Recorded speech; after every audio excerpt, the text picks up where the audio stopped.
World of Warcraft most famous and infamous players part 2. Oh. Okay. Dude, there he is. Speaking of mob remix. Hey guys, what's up? Mad Season here, back with another video for you. I've been jumping into some more rabbit holes as of late, and I'd like to share some stories of some more famous or infamous players of World of Warcraft. Nice. Double Agent is a Pandaren shaman who did something very unique.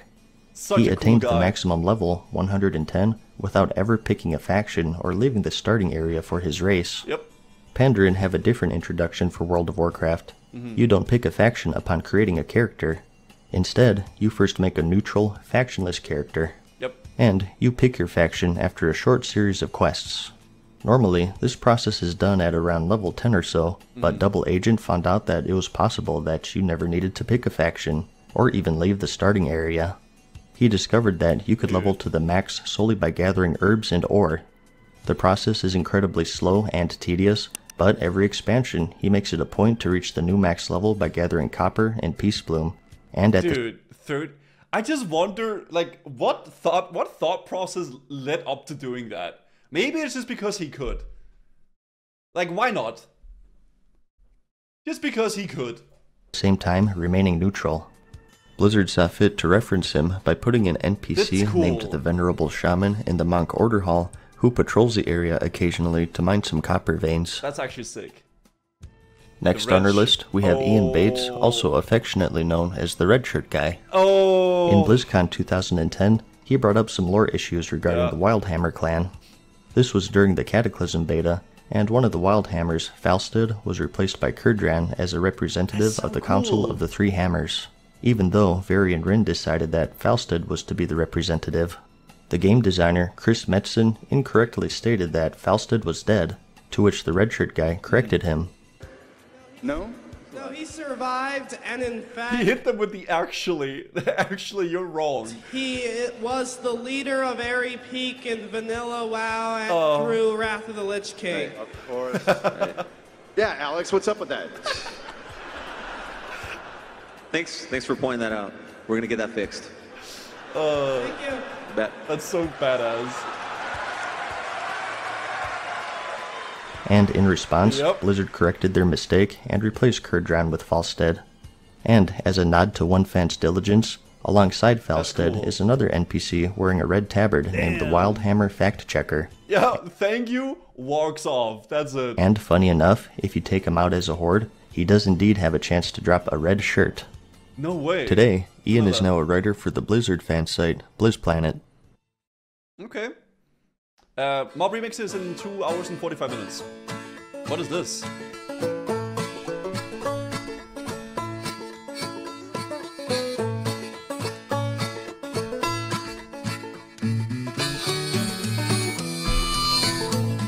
Ever since the introduction of personal loot, ninja looting in World of Warcraft for the most part has been a thing of the past.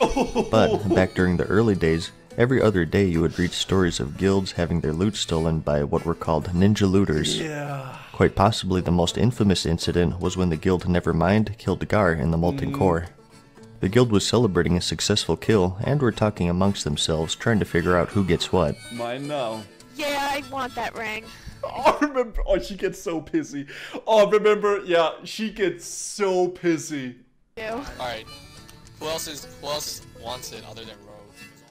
At the time, the way most guilds handled loot was through the Dragon Killing Point system, or DKP for short. Raiders would accumulate these points through raiding and doing guild activities, and they would then spend these points on items that dropped. Nevermind seemed to forgo the system, instead opting for the free-for-all looting option and then rolling against each other for the boss's loot. While this is much simpler than the DKP system, it of course leaves the guild open to thievery of any items that drop. Kron, what are you doing? What the fuck? Oh my god. What the fuck? Oh my god. I'm going to kill myself right now. See ya. Hey, yo. They were left in shock at this turn of events. I mean, who could possibly imagine that out of 40 random strangers on the internet, that someone might be untrustworthy? I, for one, am astonished. Like I said, this happened all the time, but this particular incident was one of the most infamous, even spawning a parody video. Truly Wild West of gaming. Hello, waiting. Oh my god, what was that? Jesus Christ. Oh my god! Dude, I think the clip goes a little bit longer though. I think she starts being like, that was my ring. I wanted that. And if I remember correctly, she actually gets so pissy afterwards. Yeah. Old WoW clips are so good, man. This is so different. She does say that. Yeah. Oh. Items reserved for game masters or GMs. They're primarily used for testing purposes and have these rather overpowered properties tied to them. One of these items was a shirt called Martin Fury, which upon use killed all enemies within a 30-yard radius. Here's a story of somehow, someway, this item fell into the hands of not a GM, but rather a normal, everyday player. He shouldn't have been banned. Leroy Speltz was a player in the guild The Marvel Family on the US server Vecnalash. Like many others at the time, someone had hacked their way into his account and he had all of his items sold and characters deleted. As standard procedure, he paged a GM to have his account restored so he could get back to playing the game. His request was granted, but in the process of restoring his account, the GM had mistakenly sent him Martin Fury along with the rest of his items. Not being soulbound, Leroy sent this item over to his guild member, Karate Chop, and he did possibly the dumbest thing you could do. He used it. When Bro, man, if I would have done that too, man. Night rolled around and went on a Northrend world tour, going through the entirety of the Old War raid, the Obsidian Sanctum, and the Eye of Eternity. They one-shotted all of the bosses there and made it rain.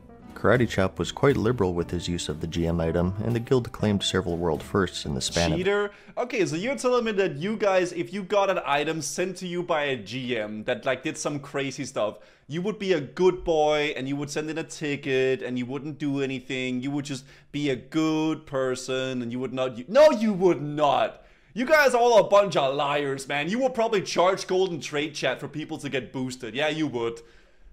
Little liars. An hour. Obviously, people figured out that something fishy was going on. The Marvel Family wasn't a hardcore progression guild, and to see them rolling through everything was suspicious to say the least. Well, word got out about Martin Fury, and Blizzard, probably in a moment of panic, decided to give a 24-hour ban to not only those involved in the raid, but everyone online in the guild during that time.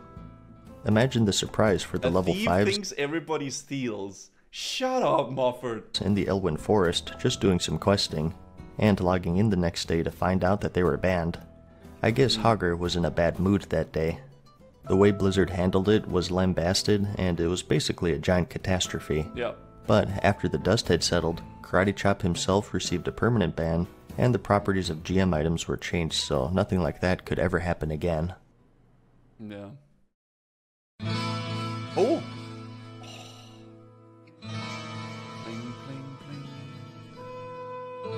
In the early days of World of Warcraft, everyone hated rogues. I should know, I was a rogue in vanilla.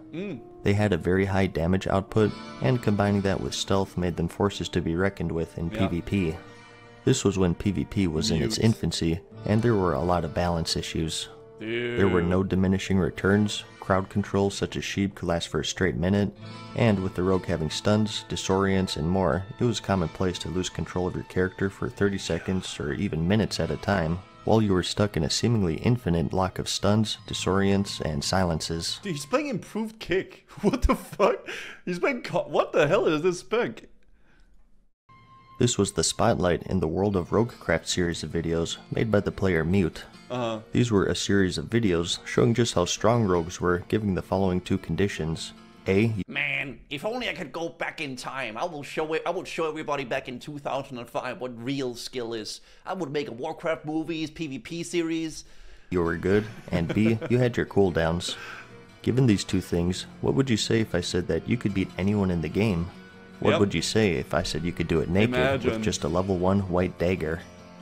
Well, these videos showed just that. I remember this a naked rogue taking out not only just random players, but rank 14 Grand Marshals, including Matey, who was a pretty popular PvP warrior at the time. Although there's some controversy about that, if it was actually him, or if he sold his account, or whatever. Regardless, the video showed just how good rogues could be given the right circumstances. They caused quite the controversy at the time. People were outraged at how much control rogues had in PvP.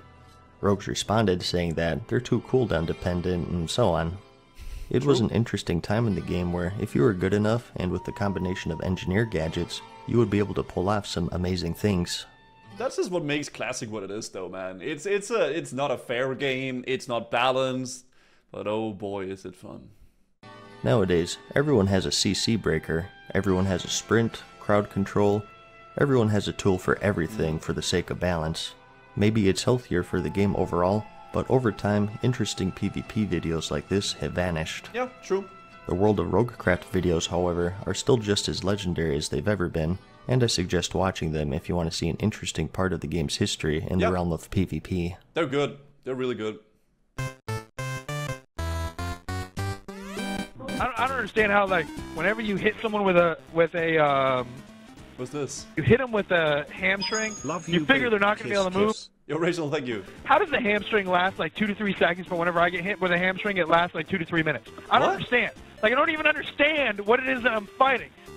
You can consider this one a bonus intermission since I'm not really sure if this is widely known, but this is Tommy, and he's having trouble with hamstring. I can charge him, and as I am charging, I am slamming on my button that only hits hamstring, and I'll miss. As in, not like it swings and misses, I will get a hamstring off.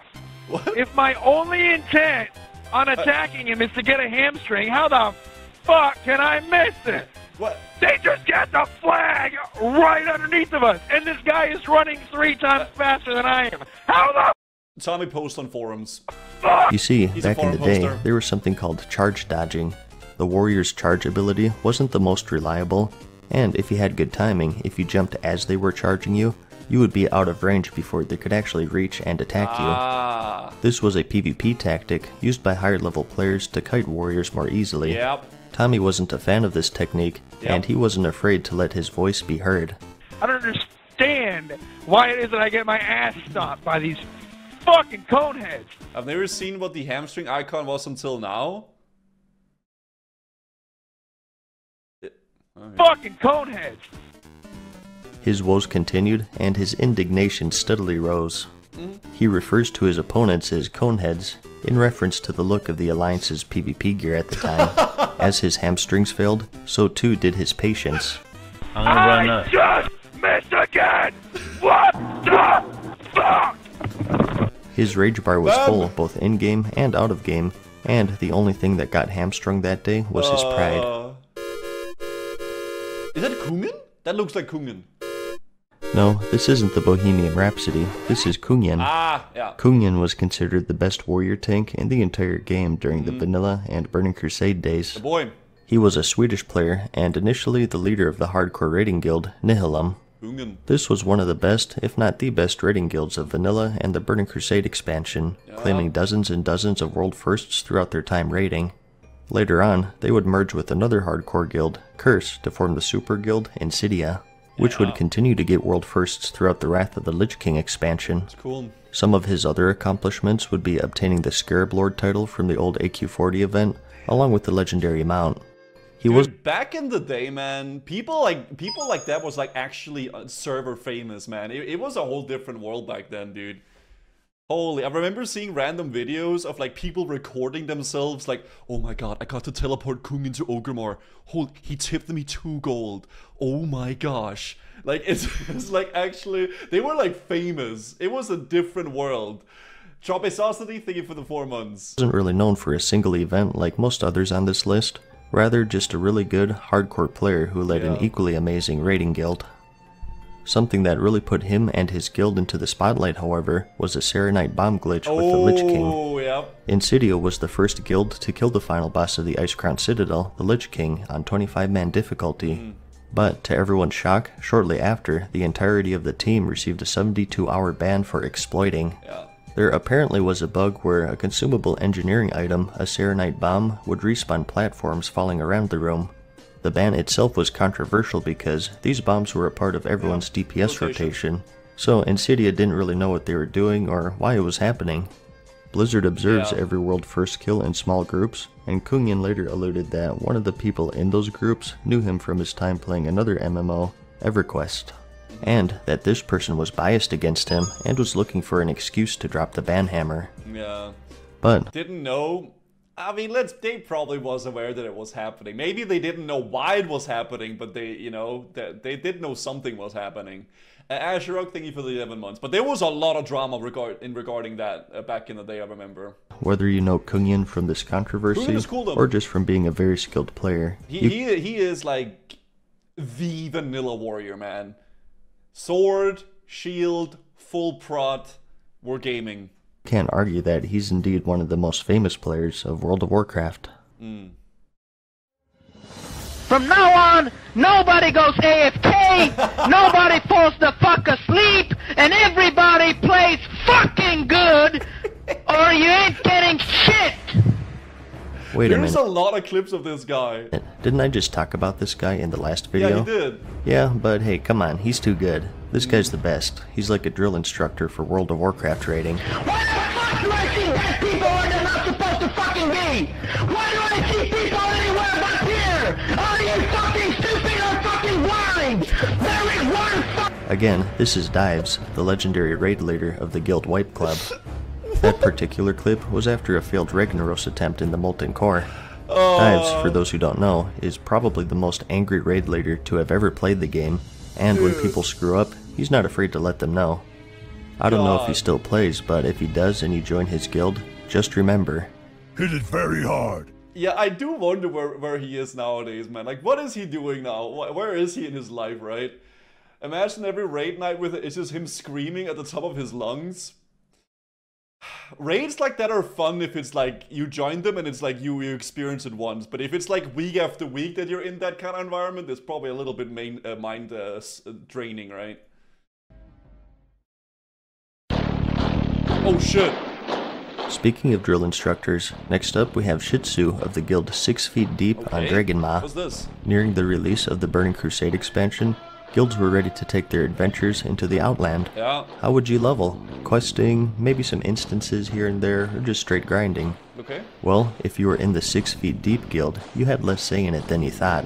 All members of the guild are expected to be level 70 as fast as possible. If you want to experience the content, please do so after you reach level 70 or another character. In fact, you had no say in it.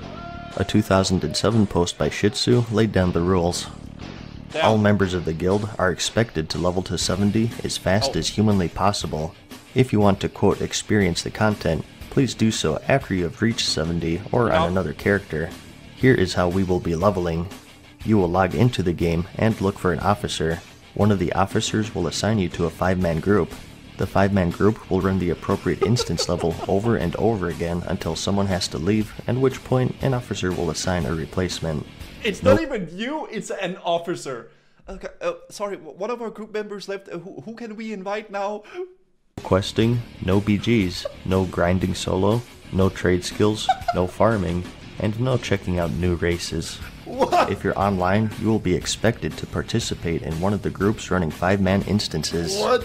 The only exceptions to this will be if there are not enough people for you to group with and etc.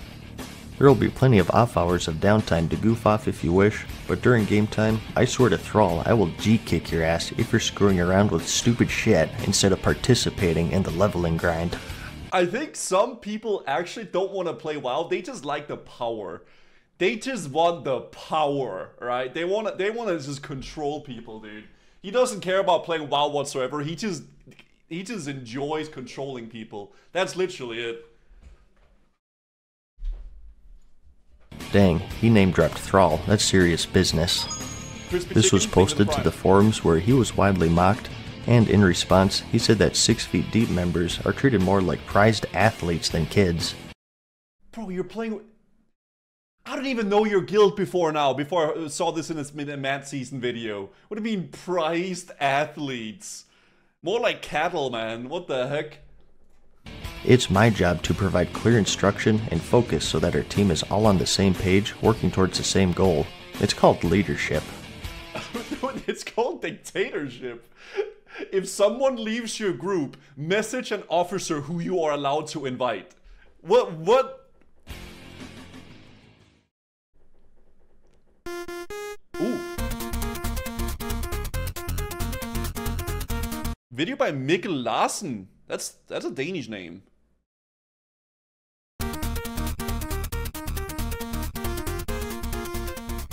For this next one, I want you to think of anything you can do in the game. What is the most evil or offensive thing you could possibly do? Oh. Ninja looting, going dives mode, pretending to be a woman and flirting with dudes through a female avatar. Well, how about crashing a I had a friend that did that a lot. Yeah, one of my friends used to do that a lot.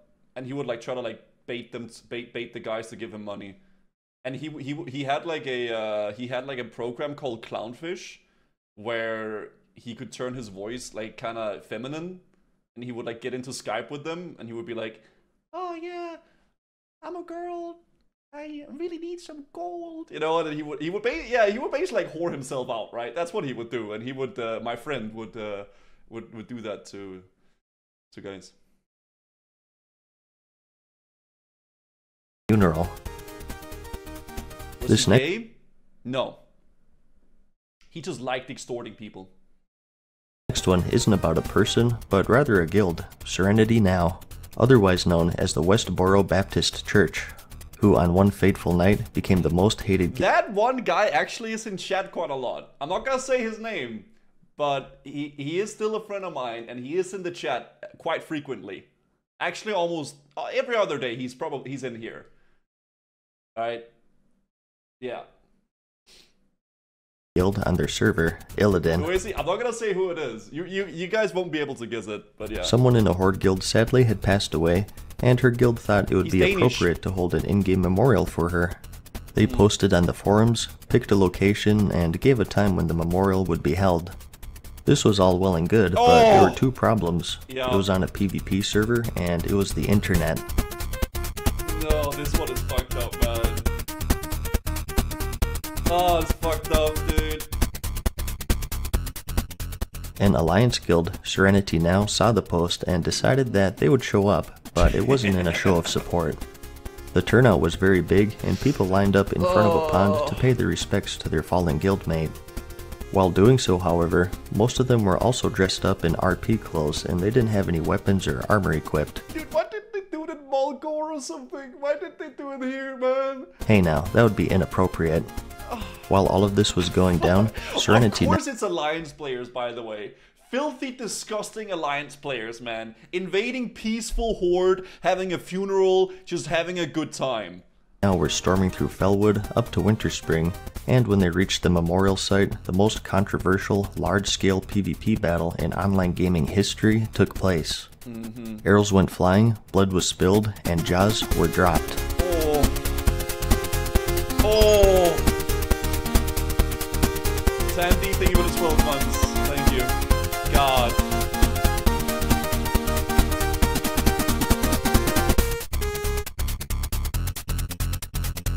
God. People were outraged, others thought it was funny, and some quit playing the game entirely out of disgust. I want to remain the neutral mediator here, so I won't give my take. All I know is that this was quite possibly the most controversial thing to ever have happened in not just World of Warcraft, but gaming period. True. Damn, these videos are good. I'm enjoying watching these like everyday chat. It's been really fun. Because some of them I know, but some of them I don't know. Like the hamstring thing I've never heard about. I think Shih Tzu. How would you? Yeah, Shih Tzu I've never heard about as well. It's kind of fun. It's fun watching these, going through them.